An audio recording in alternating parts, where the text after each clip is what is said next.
ये शहर बताते खुद 800 साल कदीम है और इसकी अपनी एक पुरानी तारीख़ है। उसी पुरानी तारीख़ का एक तसलसल ये अंदरून गल्ला मंडी भी है।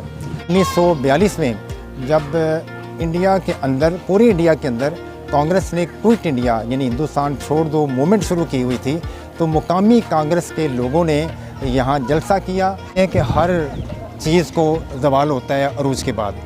तो हम अगर देखें तो कई शहर जो हैं वो पुराने थे, वो अब शहर नहीं रहे। नाज़रीन, कुछ जो इमारतें हैं वो सिर्फ ईंटों और दीवारों से नहीं बनती, वो वक्त, लोगों और मेहनत से बनती है।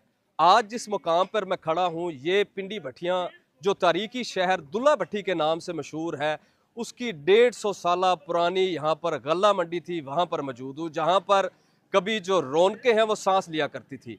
लेकिन आज ये जो जगह है बिल्कुल खामोश है, यहाँ पर ऐसा कुछ भी नहीं है जैसा कि कभी हुआ करता था। इस वक्त मेरे साथ मौजूद है मारूफ तारीख दान असद सलीम शेख साहब। सर कैसे हैं? अल्हम्दुलिल्लाह। अच्छा सर, सबसे पहले हमें ये बताइए कि ये जो 150 साल पुरानी यहाँ पर गल्ला मंडी थी, इसको बनाने की नौबत क्यों पेश आई थी और किस वजह से ये बनाई गई थी? पहले तो मैं बताता चलूँ कि ये हमारा जो शहर जिसके बिल्कुल हम अंदरून में खड़े हैं और अंदरून गल्ला मंडी की ही शक्ल में ये एक मुकाम है। तो ये शहर बताते खुद 800 साल कदीम है और इसकी अपनी एक पुरानी तारीख़ है। उसी पुरानी तारीख़ का एक तसलसल ये अंदरून गल्ला मंडी भी है। अगर हम इसकी अपनी तारीख़ को तलाश करें तो जिस दौर में अंग्रेज़ों ने पूरे पंजाब के अंदर नहरी निज़ाम कायम किया, उसने यहाँ रेलवे का निज़ाम कायम किया, तो मुख्तलिफ़ जगहों पे उसने अपनी तिजारती और अजनास की ख़रीदो फ़रोख्त की मंडियाँ कायम की। उनमें बहुत सारे शहरों का हम जिक्र कर सकते हैं, जैसे लायलपुर है, जैसे सांगला है, जैसे जड़ामाला है, जैसे समुंदरी है। तो बिल्कुल ये इलाका भी चूँकि ज़रई इलाका था, तो ज़रई अजनास की ख़रीदो फ़रोख्त के लिए अंग्रेज़ों ने यहाँ 1877 में ये पहली मरतबा गल्ला मंडी कायम की जिनसी ख़रीदो फ़रोख्त के लिए। और अगर मैं निशानदेही कर सकूँ तो हमारे दाईं तरफ वाली आगे नुक्कड़ पे एक दुकान थी, उसके ऊपर सीढ़ियाँ जाती थीं और सीढ़ियों के माथे के ऊपर मुझे याद है, मैंने ख़ुद देखा हुआ है कि बरांडरथगंज लिखा हुआ था, जिसका सन तामीर 1877 दर्ज था। अच्छा, अब यहाँ बताता चलूँ कि बरांडरथगंज से मतलब क्या है। बरांडरथ उस वक़्त का डिप्टी कमिश्नर गुजरांवाला था, हमारा ज़िला गुजरांवाला होता था। ये वही बरांडरथ है जिसके नाम पे लाहौर में बरांडरथ रोड है और ये हमारे सूबे पंजाब के लेफ्टिनेंट गवर्नर भी रहे हैं। उस वक्त वो डिप्टी कमिश्नर गुजरांवाला थे, उन्हीं की हिदायत पर ये मंडी कायम हुई 1877 में। एक साहब से ये भी पूछते हैं, यहाँ जो आप मेरे पीछे बिल्डिंग देख रहे हैं, यहाँ पे खड़े होने का मकसद कुछ ख़ास था कि यहाँ पे कुछ बिल्डिंग्स ऐसी बची हैं जो कि अपनी पुरानी सूरत में। शेख साहब से इसकी मज़ीद तफसील पूछते हैं। जी, मैं बताता चलूँ, चूँकि मेरा लड़कपन इसी जगह से गुज़रते हुए गुज़रा है। जिस जगह हम खड़े हैं, ये इस वक्त जो दुकानें पुरानी थीं 1877 की बनी हुई, ये आपको उसमें से एक दुकान वाहिद जो बची है वो आपको नज़र आ रही है। अगर मैं अपनी याददाश्त को याद करूं तो ये पूरी लेन के अंदर इस तरफ जाएं या इस तरफ जाएं या सामने वाली दुकानों को देखें, ये पुरानी तर्ज की सारी दुकानें थीं, 150 साल पुरानी तर्ज की बनी हुई। तो मैं आपको ये भी बता सकता हूँ कि किस किस की दुकानें होती थीं, या जो मुझे रवायत के तौर पर तारीख़ी बातें सुनने को मिली, मैं वो बताने के काबिल हूँ कि पाकिस्तान बनने से पहले ज़्यादातर यहाँ जिन्स के कारोबार के साथ साथ देसी घी का कारोबार भी होता था और यहाँ हिंदुओं की अक्सरियत थी। मुसलमानों की 2 या 3 दुकानें थीं, बाकी सारे हिंदू दुकानदार थे और वो अपने घी को यहाँ मंडियों में जमा करके लाहौर और अमृतसर की मार्केटों में जाकर फ़रोख्त करते थे। लेकिन ये बात आपको नज़र आती है कि ये दुकान वाहिद दुकान बची है जो 150 साल की पुरानी आपको नज़र आती है। अच्छा सर, ये जो गल्ला मंडी थी, ये सिर्फ तजारत का मरकज़ थी या यहाँ पर कुछ और भी सियासी या समाजी सरगर्मियाँ भी होती थी? मैं ये बताता चलूँ कि इस मंडी को मैं तारीख़ी अहमियत इस वजह से भी देता हूँ कि ये सिर्फ़ मुकामी इलाके की इजनास और घी की मंडी नहीं थी और उसका कारोबार नहीं होता था, बल्कि इसका एक पूरा समाजी और सियासी माहौल भी था। अच्छा, अब उस सियासी और समाजी माहौल की हम अगर तारीख़ का ज़िक्र करें तो हमें नज़र आता है कि पाकिस्तान बनने से पहले यहाँ तमाम तर सियासी और समाजी सरगर्मियाँ यहाँ होती थीं। और अगर खोज लगाएं तो 1942 में जब इंडिया के अंदर, पूरी इंडिया के अंदर कांग्रेस ने क्विट इंडिया यानी हिंदुस्तान छोड़ दो मूवमेंट शुरू की हुई थी, तो मुकामी कांग्रेस के लोगों ने यहाँ जलसा किया। जलसे के नतीजे में जुलूस निकाला और गिरफ़्तारियाँ पेश की।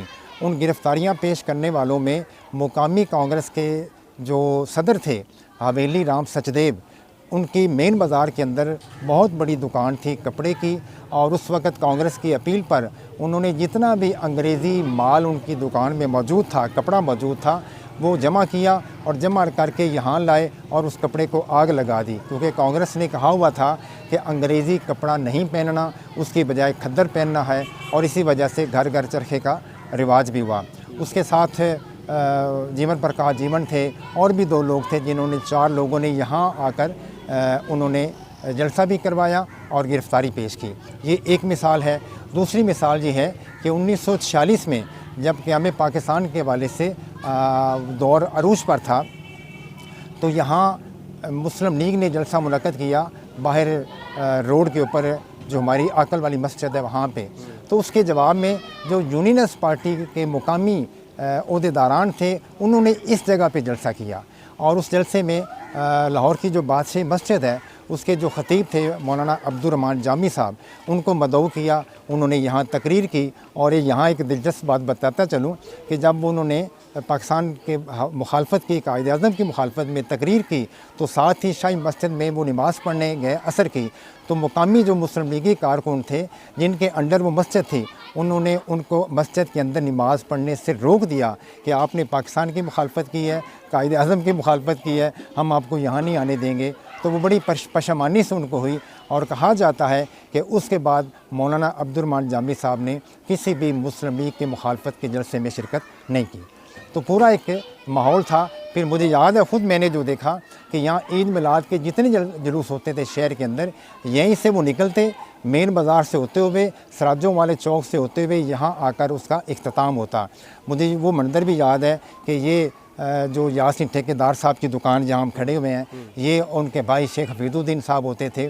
मेन बाज़ार के अंदर बाबा फ़कीरिया होते थे, वो ऊँटों पर सवार होकर जुलूस ईद मिलाद के निकालते और यहाँ गतका खेलते थे बाकायदा तौर पर ईद मिलाद के जुलूसों पे। तो इस तरह से हर सियासी एक्टिविटी, हर समाजी एक्टिविटी का ये मरकज़ भी रहा है, और इसका एक पूरा समाजी माहौल था। मुझे याद है गर्मियों में आपको जगह जगह यहाँ, बल्कि सर्दियों में भी, जब यहाँ का वो सुबह के वक्त में जिनका कारोबार ठप जाता और सेकंड टाइम हो जाता दोपहर का, तो उस वक्त यहाँ ताश खेलने वाले, लूडो खेलने वाले, बंटे खेलने वाले, अखरोट खेलने वाले, वो सारे आपको यहाँ मिलते थे। तो ये हमने मंजर अपनी आँखों से इसका देखा हुआ है। मतलब कि नाज़रीन, ये सिर्फ गल्ला मंडी नहीं थी, यहाँ पर आप ये कह सकते हैं कि इस पिंडी भट्टियाँ के जो भी सियासी हो, समाजी इकट्ठ हो, लोगों का हंसी मजाक हो, वो इसी गल्ला मंडी में हुआ करता था। अच्छा सर, आखिरी और अहम जो सवाल है वो बताइएगा कि यहाँ पर इतनी रौनकें थी, लोग यहाँ पर हंसी मजाक करते थे, एकदम से ऐसा क्या हुआ कि यहाँ की जो रौनकें हैं वो मद्धम हो गई? और दूसरा ये बताइएगा कि अभी दोबारा से इसको अगर रीबिल्ड किया जाए तो शहर को क्या फ़ायदा हो सकता है यहाँ पर? अच्छा, इसमें मैं आपको एक तारीख़ी बात बताऊं। वो कहते हैं कि हर चीज़ को ज़वाल होता है अरूज के बाद। तो हम अगर देखें तो कई शहर जो हैं वो पुराने थे, वो अब शहर नहीं रहे, वो अब उनकी रौनकें वो नापेद हो चुकी हैं। कई नए शहर हैं, जैसे मैंने बताया सरगोदा है, लालपुर है, इनकी उम्र कोई हार्डली 130-40 साल है, तो कहाँ अरूज इनको मिल चुका है। तो इस मंडी के साथ जो अलमिया ये हुआ कि ये बिल्कुल अंदरून शहर में वाक़या थी। जब बनी तो अंदरून शहर में नहीं थी। आप देखें इसके चारों तरफ से रास्ते आते हैं। मैंने ख़ुद देखा कि यहाँ जो जिन्स आती थी वो घोड़ों पर आती थी, खच्चरों पर आती थी, ऊँटों पर आती थी, रेड़ों पर आती थी, उनके लिए रास्ते बने हुए थे। अब आप पैदल नहीं गुजर सकते, इतने रश हो चुका है। तो एक तो ज़राए आमदोरफ्त आबादी के बढ़ने की वजह से, और बिल्कुल इसकी जो लोकेशन है वो अंदरून होने की वजह से इसका जो रवायती कारोबार था वो मुतासर होता चला गया। यहाँ के दुकानदारों ने अपनी दुकानें, अपने थड़े, अपना कारोबार वो शहर के बाहर खुली जगहों पर मुंतकिल कर लिया। अब मालिक वही रहे, इसलिए वो दुकानें बंद हो गई और कारोबार भी मुंतकिल हो गया। फिर तदरीजी मरहले के तौर पर हम देखें तो ये गल्ला मंडी की बजाय ये बहुत अरसा फिर सब्ज़ी मंडी के अंदर कन्वर्ट हो गई। यहाँ सारा काम सब्ज़ी मंडी की सूरत में बनता रहा। 2-3 जो यहाँ के बड़े दुकानदार थे, जो मुझे याद है सुबह सुबह एक मंज़र होता था, सब्ज़ियाँ देहातों से आ रही हैं, उसकी बोली लग रही है, वो भी एक रौनक थी। अब 2-3 साल पहले सब्ज़ी मंडी भी शहर के बाहर मुंतकिल हो गई, लिहाजा ये बेरौनक हो गई और इसका जो अरूज है वो ज़वाल की शक्ल में चला गया। अगला सवाल जो आपका बनता है कि इसको अब क्या करना चाहिए। इतना अहम मुकाम जो शहर के अंदर कारोबारी मरकज़ था और अब ये एक बेकार पड़ा हुआ है, तो मेरा ज़ाती ख्याल ये है कि दरमियान में ये पूरी की पूरी जगह गवर्नमेंट की मलकियत है। यहाँ मार्केट कमेटी का दफ्तर होता था, वो भी अब गिर चुका है, उसकी जो बिल्डिंग थी वो बोसीदा हो चुकी थी। अब गवर्नमेंट को चाहिए कि यहाँ इस मंडी को बहाल जिन्स की मंडी के तौर पर ना करे, सब्ज़ी मंडी के तौर पर बेशक न करें, लेकिन जो बाहर इन्होंने बाज़ार लगाए हैं रेडियो वाले या दूसरे कारोबार जिनकी मलकियत में कुछ नहीं है, तो यहाँ उनके लिए कारोबार का बंदोबस्त करवाए। वो रेडी बाज़ार यहाँ मुंतकिल करे, थड़े बना कर दे, छोटी दुकानें बनाए और वो किराए पर दे या मालकाना हकूक़ पर दे, तो इस मंडी की रौनक बहाल हो सकती है। यहाँ ख़वातीन की अलग मार्केट बन सकती है, चारों तरफ से शहर को रास्ते लगते हैं, ख़वातीन के लिए एक बड़ी बापर्दा और महफूज जगह है, इसको बहाल करने की ज़रूरत है। नादरीन, ये थे शेख असद सलीम साहब, जो कि 150 साल पुरानी जो गल्ला मंडी है उसकी मुकम्मल हमें जो हिस्ट्री है, क्या क्या यहाँ पर हुआ, किस किस की शॉप्स थी, वो हमें बता रहे थे। हमारे साथ जुड़े रहिएगा, हमारे चैनल को लाजमी फॉलो कीजिएगा। नेक्स्ट एक ऐसा प्रोग्राम लेकर आ रहे हैं कि शेख असद सलीम साहब बताएंगे कि पिंडी भटिया की 800 साल पुरानी जो हिस्ट्री है वो क्या है। नादरीन, पिंडी भटिया में 4 जो हैं वो गेट थे और इन गेट के अंदर क्या था, कौन कौन बसता था। हमारे साथ जुड़े रहिएगा, मिलते हैं नेक्स्ट प्रोग्राम में, तब तक के लिए इजाज़त दीजिए। अल्लाह हाफिज़।